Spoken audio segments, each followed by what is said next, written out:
belum kaya atau miskin tadi itu kan cuma alasan saja, ya.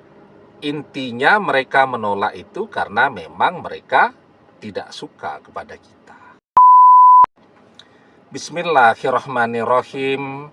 Assalamualaikum warahmatullahi wabarakatuh. Bapak-bapak, ibu-ibu, mas-mas, mbak-mbak, khususnya adik-adikku sekalian yang dirahmati Allah dimanapun Anda berada. Kembali di IIP Channel bersama saya, IIP Wijayanto. Kali ini kita akan membahas tema 3 ciri-ciri amalanmu meresap ke dalam hati dan pikiran orang tuanya mantan. Nah, jadi kita ditolak habis-habisan oleh orang tuanya mantan. Ya faktornya karena mereka tidak suka saja. Ya, kan ada orang tua mantan yang menolak karena faktor miskin ya.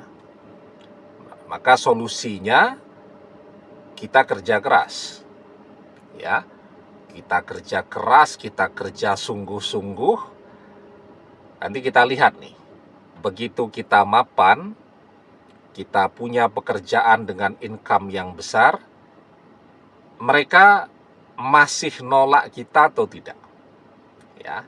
Jadi kalau mereka murni menolak itu faktor belum kaya atau miskin tadi, ya tentu ketika kita kaya mereka nerima. Tapi ada dia berusaha keras, ya. Begitu dia punya duit, sudah mapan, dia coba lagi lamar dan tetap ditolak. Nah, itu kan artinya faktor belum kaya atau miskin tadi itu kan cuma alasan saja.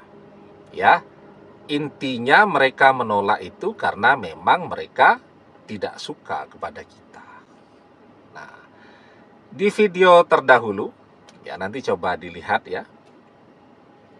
Kita sudah membahas tentang menggempur hati dan pikiran orang tua mantan dengan surat Al-Fatihah. Ya, jadi kunci keberhasilan sebuah amalan itu adalah dengan istiqomah mengerjakannya. Ahabbul a'mali ilallahi ta'ala adwamuha wa in qalla. Amalan yang paling Allah cintai adalah amalan yang dikerjakan secara rutin terus-menerus meskipun itu sedikit ya. Nah, jadi sudah kita kirimkan surat Al-Fatihah kepada mereka. Dan juga tidak ada tanda-tanda bahwa amalan itu berbalik. Artinya ya kita mengerjakan amalan itu dengan fresh begitu. Semakin kita kerjakan amalan itu, kita merasa semakin lega, beban kita merasa semakin ringan, dan kita semakin happy, semakin ceria, semakin bahagia. Ya, kan orang kalau bebannya terangkat dari pundaknya kan dia merasa lega gitu. Nah, itu yang kita rasakan. Artinya amalan itu tidak berbalik. Nah, ketika amalan ini meresap ke dalam hati dan pikiran orang tua mantan, tentu akan ada perubahan. Akan ada tanda-tanda dari mereka.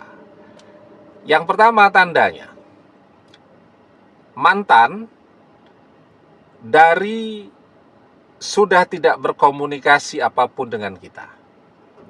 Sekarang mantan yang memulai berkomunikasi duluan. Ya. Kenapa dia berani berkomunikasi lagi? Karena ada perubahan pada orang tuanya. Kalau kemarin mereka mungkin membicarakan kita, tapi ngerasani.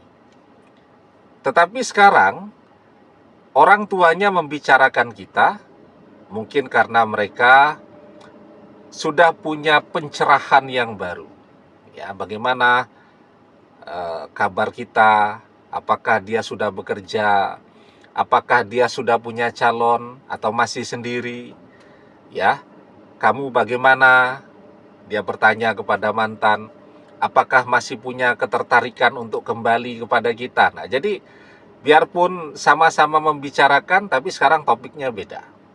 Nah, itu yang memberikan keberanian kepada mantan untuk kembali berkomunikasi dengan kita. Kalau kemarin-kemarin mantan memblokir media sosial kita, nah sekarang mantan membuka blokir media sosial kita dan mantan yang memulai untuk berkomunikasi dengan kita. Ya.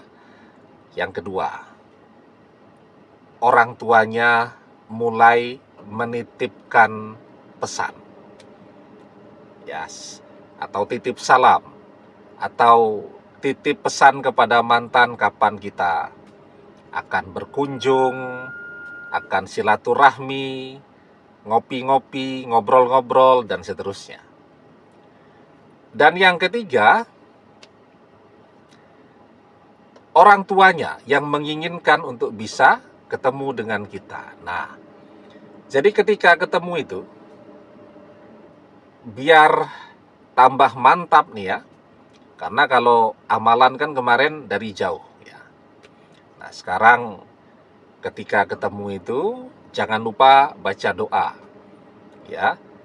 Rabbi shrahli sadri, Tuhanku lapangkanlah dadaku, wa yassirli amri, dan mudahkanlah semua urusanku, wahlul uqdatam min lisani, dan hilangkanlah kekakuan dari lisanku, yafqahu qauli, agar mereka mengerti perkataanku.